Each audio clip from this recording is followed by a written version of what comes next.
Smartphone আবিষ্কারের পর থেকে আমাদের প্রতি মুহূর্তের সঙ্গী হয়ে গেছে মোবাইল ফোন। হাতের মুঠোয় শখের মোবাইল ফোনটি না থাকা মানে যেন পুরো দুনিয়া থেকেই বিচ্ছিন্ন হয়ে যাওয়া। শুধু যোগাযোগ রক্ষাই না, এখানে জমা থাকে হাজারো ছবি ও স্মৃতি। মোবাইল ফোন চুরি বা ছিনতাই হলে যেন হারিয়ে যায় নিজের এক অবিচ্ছেদ্য অংশ। হারানো মোবাইল খুঁজে পেতে অনেকেই ছুটে যান পুলিশের কাছে, তবে কেউ কেউ ফোন ফেরত পান, কেউ পান না।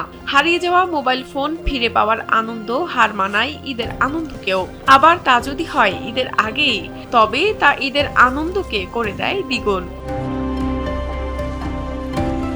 সম্প্রতি 50 জন ব্যক্তির সাথে ঘটে গেছে এই আনন্দের ঘটনা। ইনসেক্ট রিপেলেন্ট মাস্টার ব্যাচ যুক্ত আরএফএল ওয়ার্ড্রোব, কাপড় যত্নে রাখার নাম্বার 1 সলিউশন। হারিয়ে যাওয়া, চুরি হওয়া কিংবা ছিনতাই হয়ে যাওয়া মোবাইল ও বিকাশে প্রতারণার টাকা উদ্ধার করে ভুক্তভোগীদের কাছে ফেরত দিয়েছে আর্মড পুলিশ ব্যাটালিয়ন।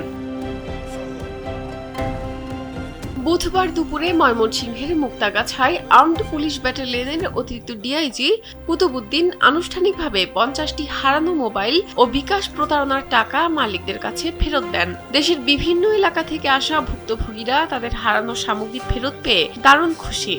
ফোনটা পাওয়ার পর আমি খুবই খুশি যে ঈদের আগে আমার ফোনটা আমি হাতে পেয়েছি। ধন্যবাদ সাইবার ক্রাইমকে, ধন্যবাদ এবিবিএনকে এবং জুলাস ভাইকে আমার মনের অন্তঃস্থল থেকে ধন্যবাদ।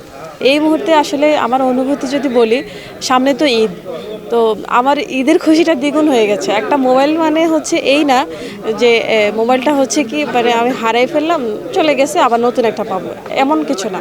ফোনটার মধ্যে অনেক মেমোরি থাকে, অনেক স্মৃতি থাকে, অনেক ডকুমেন্ট থাকে, অনেক মানে আত্মীয় স্বজন সবার নাম্বার থাকে।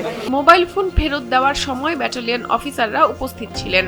সাইবার ক্রাইম সেলের মাধ্যমে হারিয়ে যাওয়া মোবাইল ও টাকা উদ্ধার প্রক্রিয়া চলমান রয়েছে বলে জানান এবিবিএন 2 এর অতিরিক্ত ডিআইজি কুতুবুদ্দিন। এবিবিএন 2 এ একটি শক্তিশালী সাইবার ক্রাইম ইউনিট আছে এবং এখানে তিনটি চৌকস অভিযানিক টিম আছে এবং এই টিমগুলো নিয়মিতভাবে কার্যক্রম পরিচালনা করে প্রযুক্তিগতভাবে এবং ম্যানুয়ালি তদন্ত এই কার্যক্রম পরিচালনা করে তারা মোবাইল উদ্ধার, হারানো মোবাইল উদ্ধার করে থাকে এবং সাইবার রিলেটেড যে অপরাধ এবং অপরাধী এগুলো শনাক্ত করে। মোবাইল ফোন ফেরত পাওয়া ব্যক্তিরা এপিবিএন এর সদস্যদের প্রতি কৃতজ্ঞতা জানান এবং ভবিষ্যতেও তাদের এই ধরনের কার্যক্রম অব্যাহত থাকবে বলেও আশা প্রকাশ করেন।